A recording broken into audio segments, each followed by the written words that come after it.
Hello and welcome to Action Talk number 6. Last time we showed you how we do home training, but of course we are also interested in what's going on outside of our living room. How is Corona affecting the climbing community worldwide, apart from the fact that everybody's doing home training now? So we talked to different representatives from the climbing industry, such as equipment suppliers, climbing media and other businesses to see their perspective on how they cope with Corona.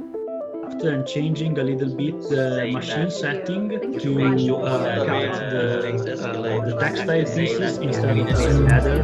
But just be careful now and follow the official regulations. We start with a closer look into the Finland-based company 27 Cracks. They provide a pretty cool platform that collects topos worldwide and registers Ascents. With more than 100,000 subscribers worldwide, the app provides a database that shows the behavior of the worldwide climbing community in these times, and especially figures out the differences amongst the countries with different strategies to cope with Corona. Right now in the crisis, everyone should stay home and shouldn't go outside climbing. What does this mean for your application? Do you see any changes from the user behaviors? Yeah, we have seen a lot of changes on that. There has been very big changes in our tick list. For example, in font, where it should be the high season right now, the amount of Ascents has dropped 1/4 from the last year. And also in Finland, where I live, the amount of Ascents has increased almost 600%. Let's dip more into these numbers to see a remarkable difference between Central Europe and Northern Europe. While in France and Spain the number of ascents dropped dramatically compared to last year, it's completely the opposite in Scandinavia. In Finland, the increase has been 600%. And in Sweden, almost double. Ville further reports that they don't get any ascents from countries like Italy or Spain at the moment, but more topos are being submitted from these regions. Seems like people use the home office to finally draw their topos.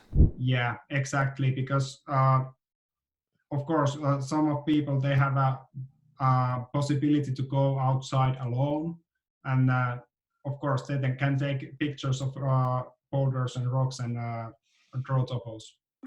And by the way, 27 Cracks is using Home Office 2 and is soon bringing out a feature that will make it easier to draw topos. But let's go more into the interesting fact that people currently seem to be discovering outdoor climbing, at least in Scandinavia. So who else could know more about this development than Jens Larsen, the founder of 8a.nu?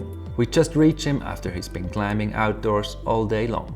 Yeah, actually, there is very few restrictions when it comes to climbing in Sweden. Today, we had perfect sunshine, and we actually put up a new trad route 500 meters from my house. Most people prefer to go outside climbing today, but still, I heard like there were at least 50 guys in the local gym nearby myself here. So people are not so much worried about Corona in Sweden? We are worried, of course, but our government has told us that the most important thing is if you're healthy, if you're not sick in any way, and if you take precautions, then this should be good enough. Sounds like a Corona climbing boom is happening, at least in Sweden. But how does this affect the user behavior on the website 8a, which reports news from all over the world? Yeah, of course, I don't have so many news to report when it comes to ascents and so on. Anyhow, still there are quite a few climbers outside, and I think actually that the number of ascents recorded is still almost like 50% of normal. So that's a bit strange, but as I said, here in Sweden, people go out more than normal because they are not so interested in going to the gym. But when it comes to the rest of the world, people seem to want to keep their news silent, even if they are climbing in countries with no total lockdown. I have actually been talking to quite a few climbers in US and in other countries that have said that for for now, I don't want us to talk anything, but they have given me anyhow the update on their climbing life. It's a stressful situation for everyone, and I cannot understand. It's really hard for me who are out climbing here. I'm going out tomorrow also. How you feel not being able to do anything, just doing the hangboard thing. Jens also mentions the recently done survey on 8A where climbers could state what they miss most in the current situation. The answer is clear, simply the being outdoors, no matter what grade you climb.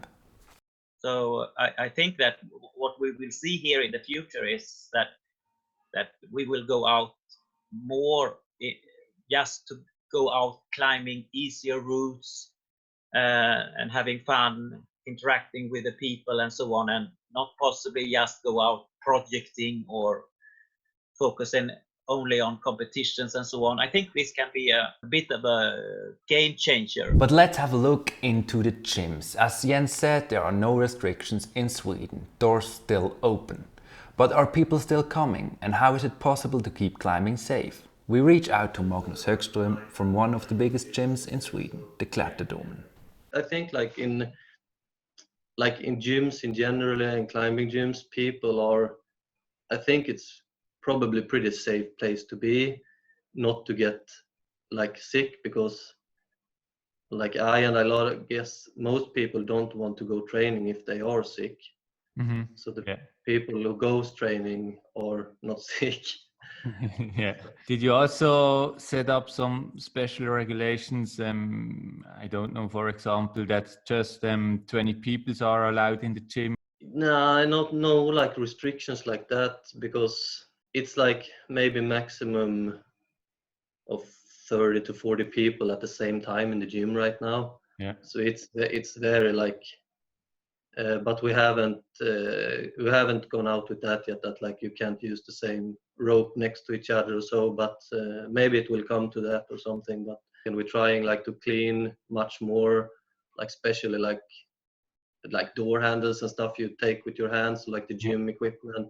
And we have like towels and sprays in the gym that you can clean yourself. So of course it can get worse and you need to have harder restrictions, but I mean, I guess every country is doing what they think is best, and probably no one knows really what's the best thing. So if you compare like to Spain and Italy, they have like the average age is much higher and there's more people in the risk groups. So they need to have like harder restrictions. So I guess everyone is doing what they think is best, and I feel this is a good way in Sweden now also. Here in Sweden, it's like an experiment, but still, we don't see any signs of getting more restrictions actually. Time will show, but meanwhile we'll have a look to the more restricted parts of Europe, such as Italy, where we are going to talk to La Sportiva, which is currently not producing climbing shoes but medical clothing. Further, we're going to talk to UK Climbing to see how the British community is coping with corona effects in terms of climbing. And last but not least, we're going to talk to the B2 here in Switzerland, one of Europe's first boulder gyms 15 years ago. Now the doors are closed, we'll hope they open soon. So check in for part 2 and leave us a comment, a like, whatever.